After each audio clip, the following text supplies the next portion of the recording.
as a marketer, you are in charge of so many different channels, and those channels are constantly changing. So today I have a marketer who is both master of story and strategy. Nancy Stewart leads the patient monitoring business over at Philips. Here's two big takeaways from the conversation today. First, how to build a content ecosystem that's actually really effective and usable and powerful at conveying your message. And second, when it comes to hiring vendors or agencies, how do you actually make sure that you're getting the most out of that relationship?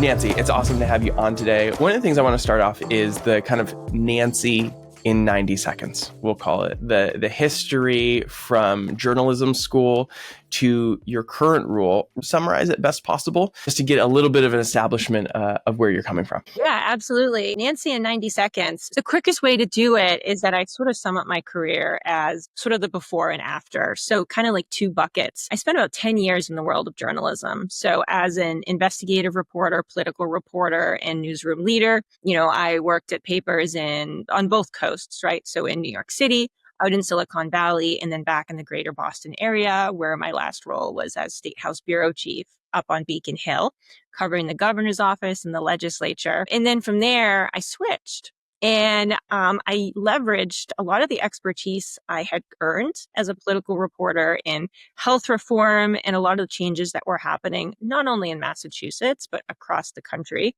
I used that kind of to pivot into healthcare marketing. And, I started doing a lot of consumer health writing and then writing for hospitals and health systems for a content development firm that specialized in healthcare content. And then from there, I expanded more broadly, actually started my own agency at the time that we ended up growing and scaling to a mid-size agency. It had a kind of a specialization in a couple of core verticals, but definitely healthcare, health tech, med tech, health equity was an area where I heavily focused. And then that would bring me up in present day to my current role, where I'm marketing activations director for Philips. What was happening at the time of the switch, right? Because that's like a pretty big move to go from, very focused on news and journalism to being on the health side and editorial side. So it's a very human question, actually. I think that a lot of female professionals can relate to.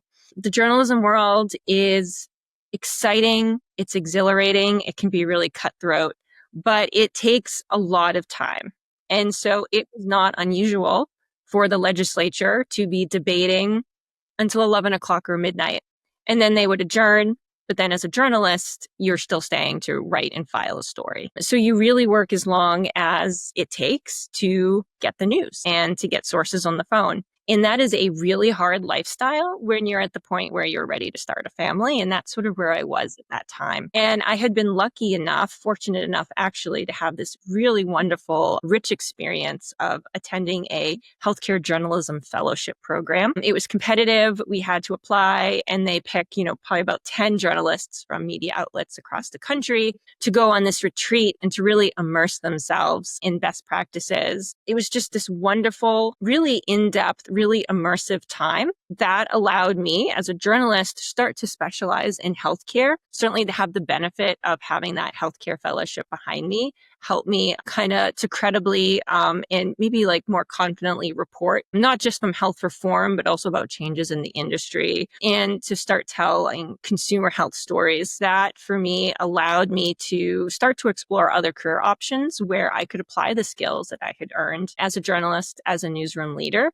into a career that maybe would be a little bit more family friendly for where I was at the time. Sure. What stood out to you about health to consider even applying for that fellowship? At the time, it was a really nice opportunity for me to learn more about a topic that was really one of the top in Massachusetts. This is when we were under Governor Deval Patrick. And so, I think health reform was just one of the top issues that was dominating the news. I think Massachusetts was really seen as a leader and really sort of paved the way for sort of the health reform movement that ended up being championed by the late Senator Kennedy, more at a national level under the Obama administration. But if I talk a bit more broadly about why why healthcare just in general as a career interest, it really is that desire to feel like you're working in a field that's going to impact people and do good. And I look at that common thread across my career. That really is the reason why I got into journalism. I think it's what really drew me to journalism as a career path. It's that, and maybe it's a little bit of like the idealism of youth, but there's that promise that certainly you can impact change, right? You can tell the real stories that matter. You can make the world a better place. We joke in journalism when people go to like PR or they go into marketing and advertising, they say, oh, you've gone to the dark side, right? There's no turning back. It's kind of the purists that like stay in that journalism world. And I definitely am aware of those jokes. And I really admire people and sometimes look back, people who are still, telling those stories and are right in the middle of the action. And you just a little bit of that, oh, what could have been? That was such an exciting career.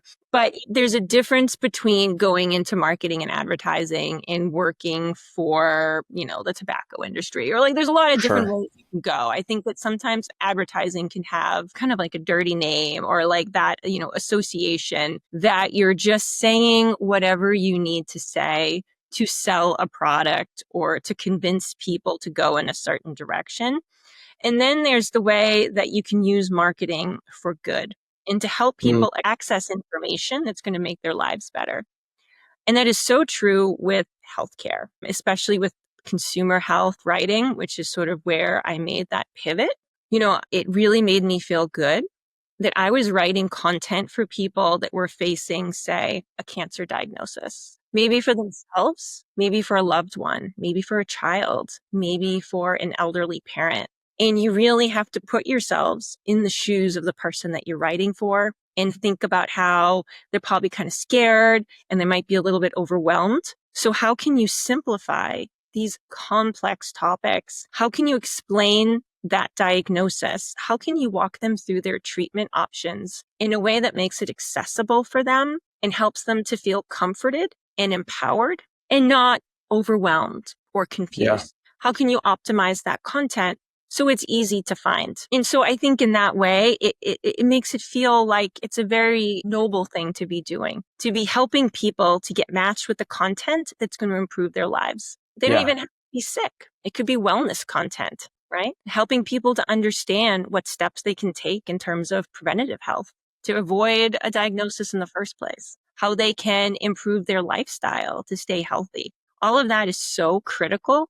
And there's so much information out there. And it really needs people who can know how to write with empathy, with understanding, and with compassion and clarity. That clarity component is huge. I think a lot of times the amazing devices or services are created by people with very scientific backgrounds or medical backgrounds that need that person who knows how to translate it to the audience, what words to remove, what things to make sure you include. Our video agency works exclusively in the health and wellness space, and I only know half the acronyms that get thrown around. I try my best to keep up. And so the ability to translate that over and do that message well. Can you talk a little bit about some of in delivering that message, some of the content vehicles, I guess, that you use and that you're using on a daily basis in your career now? How are you delivering that message? How are you putting it places where people find it easily, like you said? Yeah, that's a great question. I think findability comes down to SEO,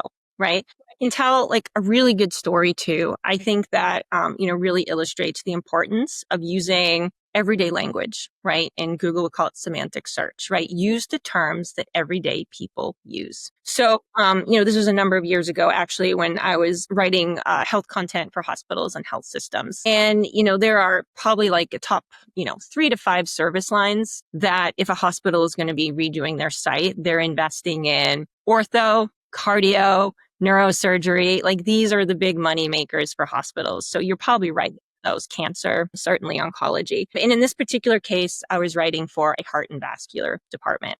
And so I was talking to a cardiac surgeon and he said, I am a cardiac surgeon. That is what my diploma says.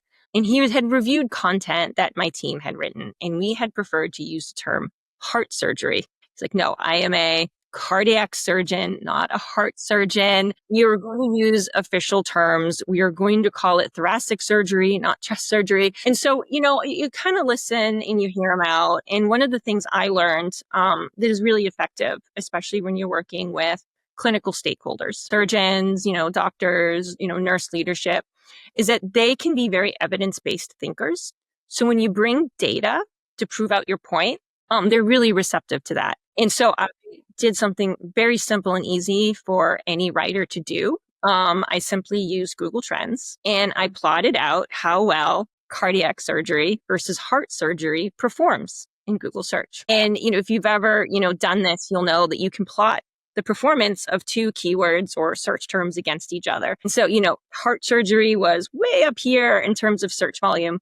Cardiac surgery was like barely off the line. And so right there, I was able to illustrate, if you want people to find your content, you've got to use the words that people use. They talk about seeing a heart surgeon, heart doctor. They talk about undergoing heart surgery. They don't say, oh, my husband is going in for cardiac surgery next week. And so, I think that's a really an important thing. You mentioned earlier, jargon. Certainly you can get lost in so much healthcare jargon and, just real technical terms. And I think it's always important to boil it down to the terms that real people use. And also to make sure that if you need to use, because sometimes we do, right? We simply have to say the official name of a, a non-invasive procedure, but then you have to make sure you're stopping and you are defining that, what it is in the moment. It's so important, thinking about the reading level of your content. We used to say, and this is actually same in journalism, whether you're writing for the front page of the New York Times or, healthcare content, if you're writing for a top ranked hospital or health system, you write at a 6th grade reading level.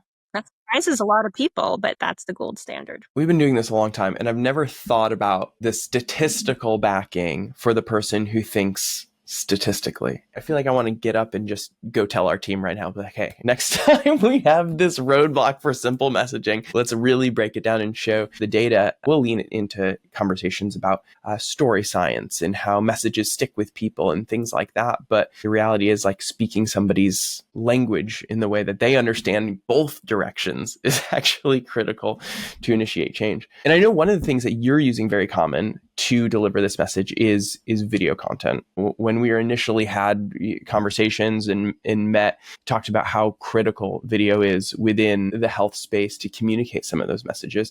And you had initially kind of got bit by the video bug back at Columbia. Can you tell us a little bit about that story, but then how you use video now and transitioned from just writing to making sure that it comes out in the screen? I'm certainly gonna date myself here, right? But I was editor of my high school paper, editor of my college paper. And so for me, when I thought like where I would be right now, I thought I would be, managing editor at a print daily in a big urban city somewhere in the US. What I didn't realize is how rapidly that online revolution to news was going to hit. And a lot of people just didn't see it coming. And so that change happened really rapidly. Now, I'm one of those millennials who, grew up, handwriting my papers, right? Like I didn't even have a computer in the house until I was like halfway through high school, right? So Yes. really coming up and having that like before and after in terms of that digital revolution, right? And I think,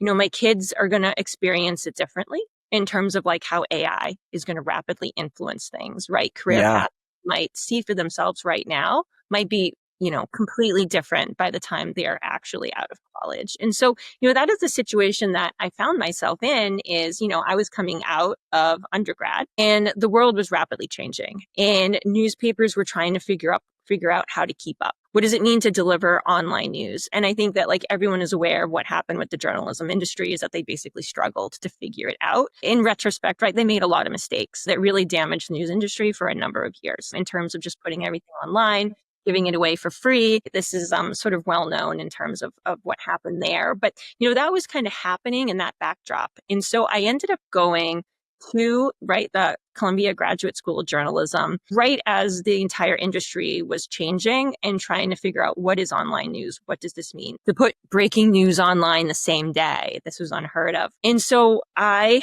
actually concentrated, or I guess majored in what was called new media journalism. It doesn't even exist today. I think that the school was trying to figure out what is next? How are we going to train this next generation of journalists? And so, traditionally, when you went to J school, you would say, I'm going to be print, I'm going to be TV news, or I'm going to be radio. And so basically with this new media concentration, what they did is they combined all of those skills together. And then they also taught you how to make a website, how to build a website, create a microsite.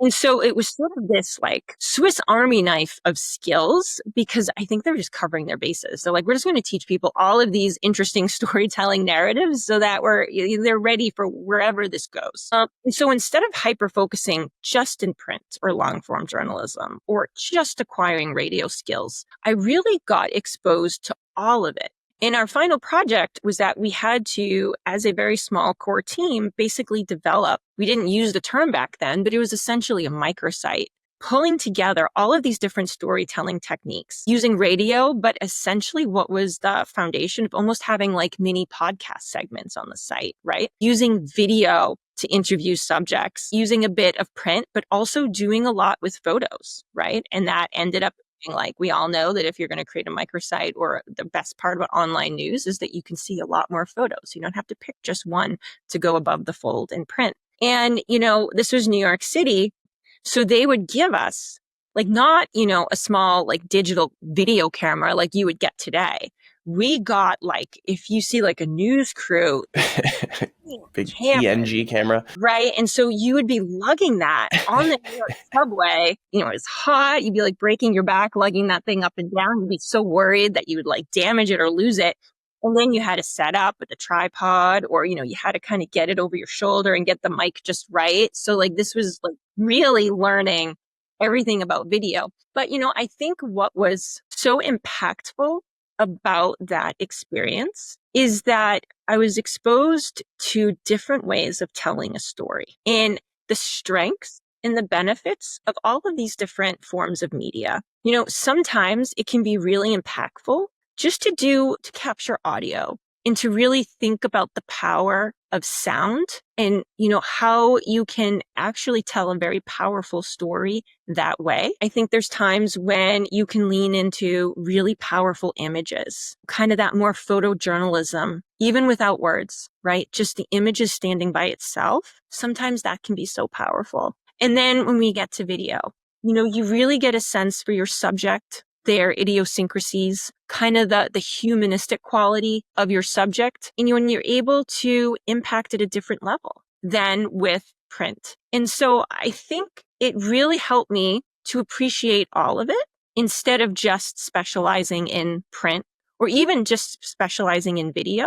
It kind of helps you to understand when strategically to leverage one media over the other. And, for me, when I look back, that was really probably helped me to more easily make that switch into the marketing field, because I'd already sort of been, had so much experience telling stories in different ways. How do you today help guide your marketing team or over the past few years? When is the right time to use video versus, something that's just text-based or photo? Walk us through a little bit of your decision-making process when it comes to, we have a marketing goal and objective, and we need to choose a medium in which to achieve that goal. I think today you can't just choose one. So you're really building a content ecosystem. I think over the years, that is the way I have really approached my recommendations with clients, is what is your content ecosystem going to look like? More often than not, there's a video component, but there's also going to be,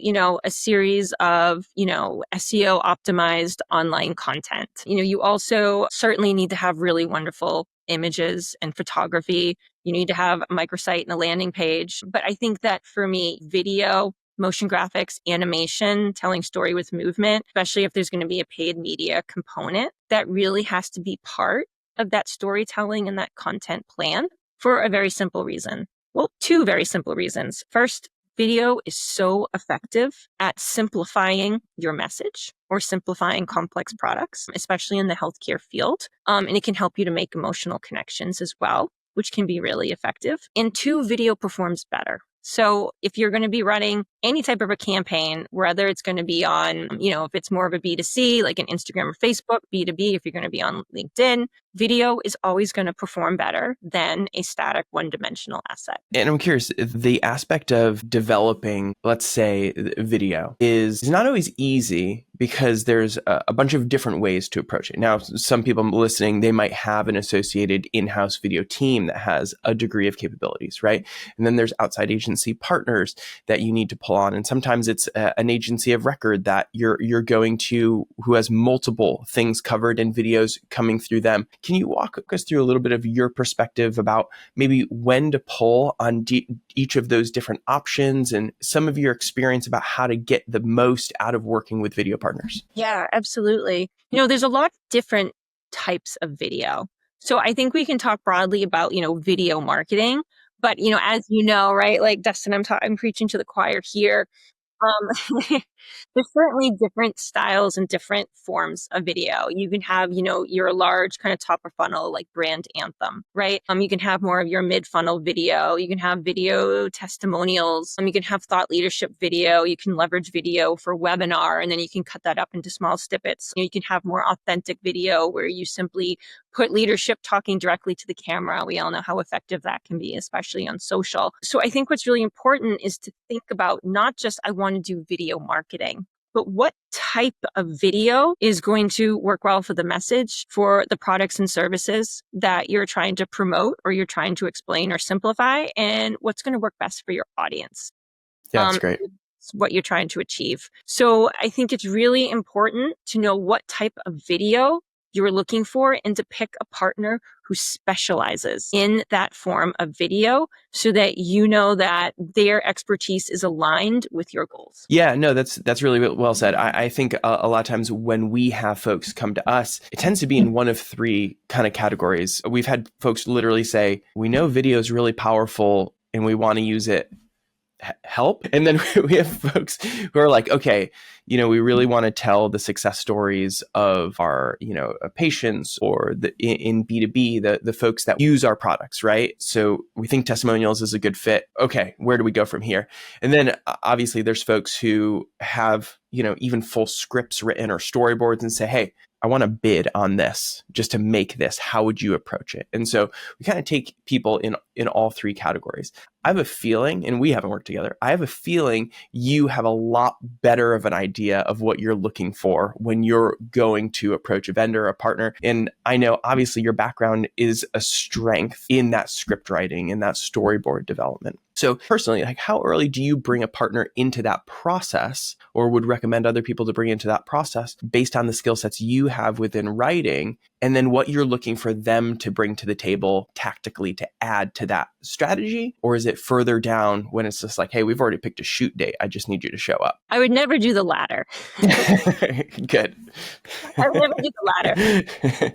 I think it's because having come from the agency world, I have so much experience working with creatives and understanding that the brainstorm and the ideation, when you're working with truly creative, talented people, will always make your idea better. So I am guilty of coming into a project with some preconceived notions and already having a storyboard in my head and already having kind of a really clear idea of how I think the script should go, even what I think the action should be. But, I don't stick to it because I know that when you work with the right team and when you partner with truly creative, wonderful people, you're going to bring your idea and they're going to help make it better and take it to the next level. And that's when the process is really working. And that's so fun. It is so fun to have an idea and then even to have somebody come back and say, but what if we pivoted and we did this? Or what if we start that way,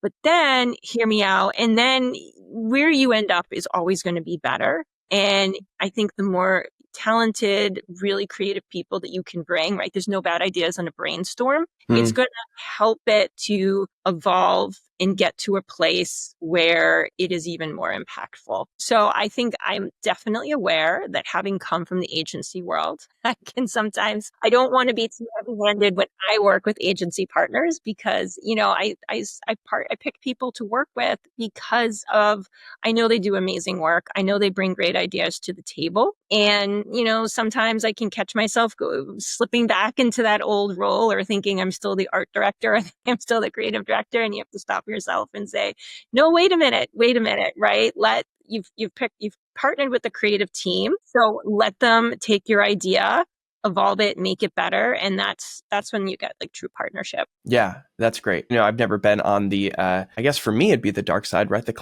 client side, but I haven't been there myself. But to hear that perspective and from us, still on the agency side, I think one of the things that I am always emphasizing with our team is that when the client is asking for something and you have a question about whether it does feel like maybe the right thing, or like you said, you're like, I hear what you're saying, but what if blank? It's how do you find the heart behind what they're looking to achieve? Because sometimes people provide a prescription to get to a result when the result's actually the most important thing. So if we can figure out together what is the result that's looking to be achieved, and then it actually allows us to be a better partner. So that's to anybody on the agency side who's ever thinking like, oh, the client's ruining my baby. It's like, your baby might not be that good looking to start with. So let's collaborate here on that. So Nancy, you're staying atop of kind of the trends and how things move. And right now you're in the B2B space, right?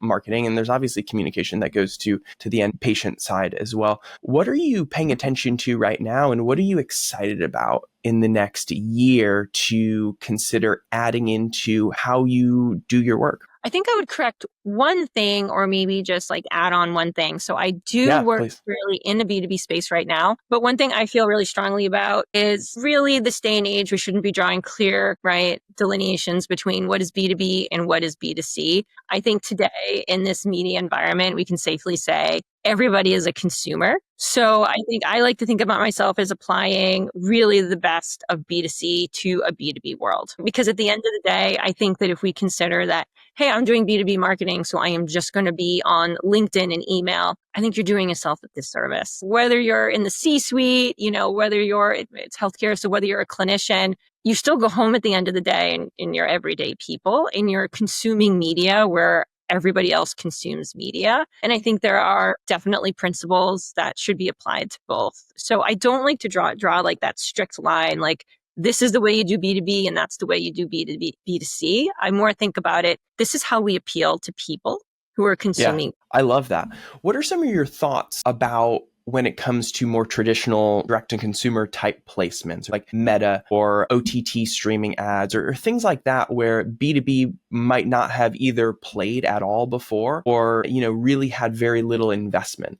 What are some of the things that you think about when it comes to getting leadership to commit dollars to that space or time to that space? I mean, you already kind of like alluded to it, but what are some of the things that you're looking for as wins from those categories? Anything you're paying attention to? Over certainly the past 10 years when, social media advertising was, everybody felt like that was the way to go. And you'd have clients come to me and they'd say, I know I need to be on Facebook. I know I need to be on Instagram, right? And you said, well, why do you think that you need to be on Facebook? And then you sort of work through and you realize that the people that are most interested in their products and services aren't on Facebook at all. It's like, actually, you should be on Instagram and TikTok. When it comes down to, let's say it is like in the health tech space. And it's like, I want to only advertise on LinkedIn. And you say, okay, so we can only advertise on LinkedIn, but you have some really great content or some really great video content here. So what about if we expand onto YouTube, which is essentially the world's biggest search engine? People don't always think about it that way, but it is. Yeah. And then we can help you to reach a larger audience and we can work in a retargeting program for you. What if we market for you on Facebook on the weekend when people are no longer engaged on LinkedIn, or we try things that are a little bit more creative and customized to your audience? I see this starting to improve, but I've seen that, people kind of make these assumptions that if you're selling a certain product or in a certain industry, you automatically belong in a bucket of like all these like social media channels, and you're not always thinking about where else you could invest. It could be more strategic. A really great example is that I worked in my agency life for a baby tech brand, and they had this brand new kind of like connected nursery, type product. And, they said, well, I think we need to be on Meta, right? In Facebook and Instagram. And we said, what about Pinterest? Ooh. You know how many expecting and new parents are looking for information on Pinterest, right? So it's just like really being open to where your audience is searching and what might be the most strategic investment for what you're trying to achieve, instead of kind of making these like automatic leaps that I think, this is where I should be because it feels right. Let's look at the data. Let's look at the audience. Let's look at what you're trying to achieve and actually what makes sense for your brand and your budget. A lot of times it's not what you came in expecting. Yeah, I'm so guilty of this. And one of the things I'm kind of realizing is that even myself, I'll admit it, I'm on Pinterest, and I get, what's curated to me is often, clothes for good looking guys, but also things like how to delegate, frameworks for content funnels and in different, like that I'll like look at and read through and engage with. And if you're somebody making those types of things, you might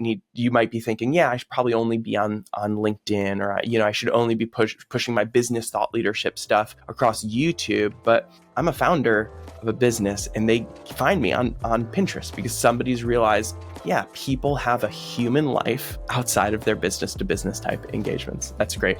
Nancy, that's a great takeaway. Well, let's wrap there because immediately actionable. I think someone is now going to go open a new channel right now. So thanks so much for coming on, Nancy. It's been a pleasure to talk as always. Thank you so much for having me.